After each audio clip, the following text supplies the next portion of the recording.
What is mental illness? A brief look at schizophrenia, mania, and delusion disorder. This week, I reviewed Dr. Anthony Storr's book, The Art of Psychotherapy. In doing so, I focused on his understanding of the various personality disorders that during his time were called neurosis. So, tonight, I said to me, in reviewing the man's book, I wrote quite a bit on aspects of mental disorders. Why don't you do your readers a favor and write about mental disorders proper? Another part of me said, why do so since I am not going to make them mental health professionals? Well, a part of me said, finish what you began. Nobody asked you to share information on neurosis, aka personality disorders. You got to complete the circle by sharing information on psychosis, aka mental disorders. Okay, I decided to do so. In this piece, I will briefly describe what we today call mental disorders, viz., schizophrenia, mania, delusion disorder, some would add depression, dissociative disorders such as multiple personality disorders, even anxiety disorders and drug addiction disorders and disorders found in children, such as oppositional defiance disorder, ADHD, conduct disorders, autism, etc. I am going to limit myself to psychoses. The term mental disorders tell you a lot about mental disorders. Mentation is derived from Latin for thinking. Mental disorders or mental illness means thinking disorders, literally. The mentally ill has thinking illness. He does not think as normal people think. Thus, the formal definition of mental disorder, according to Emil Kraepelin, a German psychiatrist, the father of psychiatry, he called what we now call schizophrenia dementia praecox, is thought disorder, Eugen Bleuler. A Swiss psychiatrist gave us the name schizophrenia to replace dementia praecox. The normal person thinks in a logical manner. Without having taken Aristotle's logic, he thinks like a logician. If you recall, Aristotle has something called syllogism. According to it, we think from major to minor premises to conclusion. Consider this syllogism. Major premise: all animals have 2 or more legs. Minor premise: a dog has 4 legs. Conclusion: a dog is an animal. In this logical sequence, we have posited a major premise, always an assumption. Some animals do not have legs, and drew conclusions about the minor premise from it. Something must follow from the major premise of our terms for us to draw a conclusion, otherwise we do not do so. Schizophrenia consider the sequence of a schizophrenic's thinking and behaviors. You ask him, "Where are you?" He tells you that he is at Lagos. You say to him, "You seem to be talking to somebody. Who are you talking to?" He tells you, "I am talking to the Queen of England." You ask him, "Where does the Queen of England live?" He tells you, "She is right here. I am talking to her. Can't you see her?" Did you see something wrong with this person's reasoning? His messed up logical association? The madman does not think and talk according to Aristotelian syllogism that normal persons think and talk in. He could be with you and talking to someone you do not see. The madman wants to talk to such a person, and he, as it were, makes him seem to be with him where he is, and talk to him and even see him. Thus, you readily see that the madman's thinking is not as logical as normal folks' reasoning. He has what Kraepelin calls formal thought disorder. He does not make sense to normal folks. Psychosis, singular, psychoses, plural, is characterized by the presence of bizarre delusions and hallucinations in one or more of the 5 senses.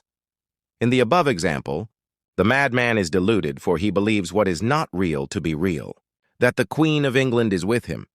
He is having auditory hallucination, for he is hearing voices and talking to a person that is not there, and having visual hallucination. He sees the Queen that is not there. He may also have disturbances in other senses, such as olfactory, tactile, and others.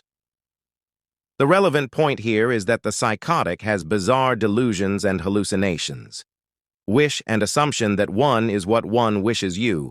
A normal person may have wished to be especially important and powerful, such as be the Queen of England, but you know that you are not the queen of a far-off land called England. And you certainly do not talk to her as if she is with you. The normal person, like all of us, has wishes for importance and power, but does not assume that he already has importance and power.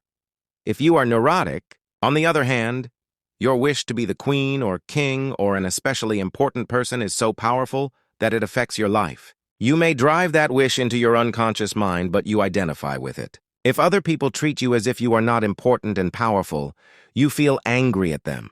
Let me repeat. The neurotic wishes to be very important, powerful, and famous, to mask, veil his underlying existential sense of unimportance. But on the day-to-day living, he does not act as a very important and powerful person. At work, he is your ordinary Joe, but if you treat him as if he is not important, suddenly he feels extremely angry at you and may even yell at you and attack you. For by treating him as if he is not important, you have told him, symbolically, that he is not the king of the world that he wants to be. Please try to understand the distinction between the normal person and the neurotic person, and, as we shall soon see, the psychotic person. The neurotic wishes to be powerful, but knows that he is not powerful, but if you treat him as if he is not powerful, he feels angry at you. The normal person does not feel angry at you if you treat him as he is, ordinary, for he accepts his ordinariness. The psychotic believes that he is the important, wealthy, powerful, and famous person he wishes to be. He believes that he is already the president of the world and king of heaven and insists that you treat him as such. The normal person also wishes to be the president of the world, but he knows that it is mere fantasy, and it does not bother him that you treated him as who he is, say, a janitor. He accepts himself as he is in the extant world. The normal person accepts his current reality with a little wish to be important. The neurotic wishes to be important, but accepts his present socially unimportant reality. However, if you treat him as ordinary, he flies into rage. For how dared you treat him as ordinary, not the king of the world? The psychotic believes that he is the most important and powerful person in the world, the person he wishes to be and is not. Although you and other people do not see the psychotic as the god he wants to be, that does not deter him from seeing himself as he wants to be. Have you understood the difference between a normal, neurotic, and psychotic person? And which one are you? You are probably a combination of all three with one predominating in you. The psychotic drops out of society. The psychotic wishes to be powerful, and since he is not powerful, people around him do not treat him as powerful. Therefore, he leaves them and walks away and wanders the streets and/or village pathways fancying himself a powerful person, a god. Yes, the madman you see dirty, in tattered clothes and eating from garbage cans, thinks that he is the most powerful person in the world. He may be talking to his servants when you see him talking to himself. The psychotic lives in his fantasy world, not in our shared social world. Psychosis generally occurs during late teenage years. Most people who become insane do so between age 17 and 27. Gradually or suddenly, a late teenager begins talking to somebody you do not see and tells his peers that he is God, or Zeus, or Jesus Christ, Napoleon, or Bill Gates, or whoever he fancies is especially important and powerful in his world. This is called psychotic decompensation, mental breakdown. His normal ego defenses have broken down and he has fled into madness, to his wishes. Initially, his peers and people in general laugh at him for claiming to be who he is not. One such kid told his friends that he is Zeus, the Greek chief god, and they told him to get out of there for he is no Greek god. He feels angry at them for doubting his great personage. Eventually, he leaves people and lives alone in his father's house, later the streets, where he talks to himself, imaginary people, and lives in his own world. Because he has dropped out of our shared social reality, he does not concentrate on going to school and acquiring job skills, so generally, he does not have job skills and cannot have jobs and must eat from garbage or society feeds him. In terms of intelligence, he may have gifted IQ, anything over 132. Schizophrenia is the ultimate mental disorder. There are many types of schizophrenia, including disorganized type paranoid, type undifferentiated type, simple type residual type, schizophrenia. Disorganized type is the quintessential mentally ill person you see walking down the street, talking to people you do not see, probably having not taken shower in months and eating from garbage cans. Schizophrenia, paranoid type. In addition to having formal thought disorders, delusion, and hallucinations, has paranoia. In paranoia, a person identifies with a false, important, and powerful self and thinks that it is who he is, and wants other people to treat him as such, and feels angry at people for not treating him as such. Such a person is very suspiciousness, lacks trust in other people, believes that other people are out to get him, or kill or harm him, or work against his interests, so generally he is guarded, always questioning people's motives for doing what they did for him. Maybe they want to pull him in, make him let go of his guards, and they exploit him, take his money or ideas. He is not spontaneous and does not laugh easily. He is very argumentative. He always wants to win arguments and for other people to lose. Winning gratifies his desire to be the best at everything. A powerful self, to lose is to be unimportant. The schizophrenic paranoid type tends to look normal. Many of them completed university.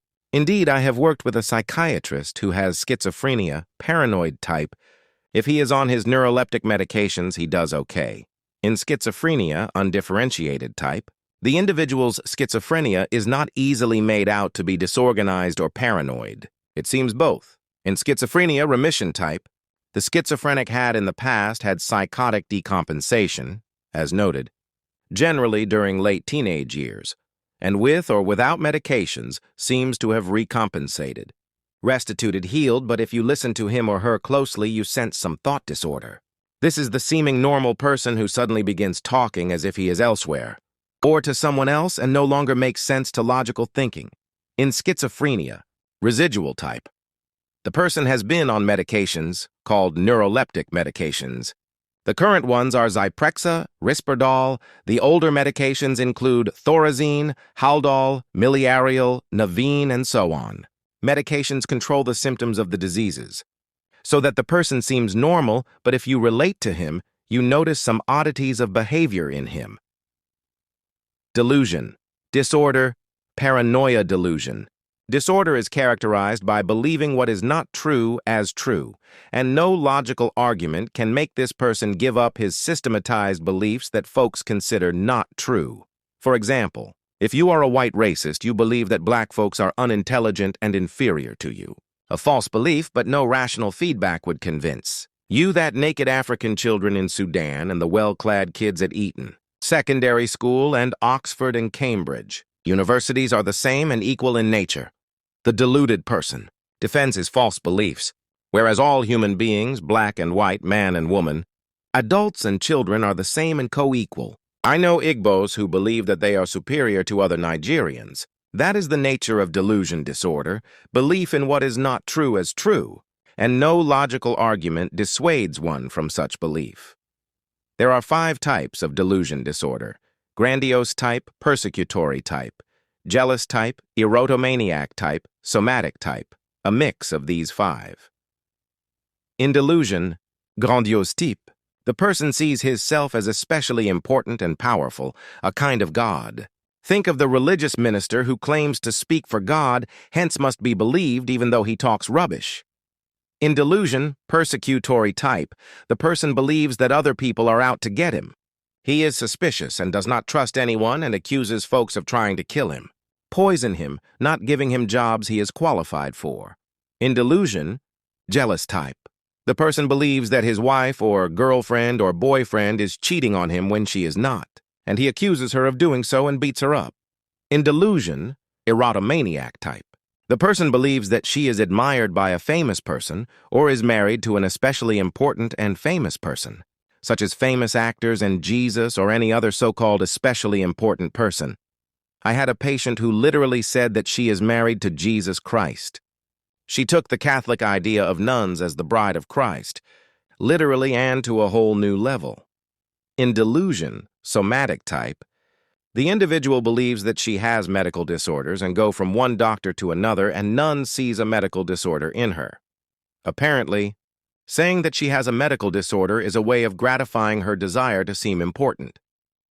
Maniaean mania, the person is excited, euphoric, happy, talks a mile a minute as if he won $1 billion lotto.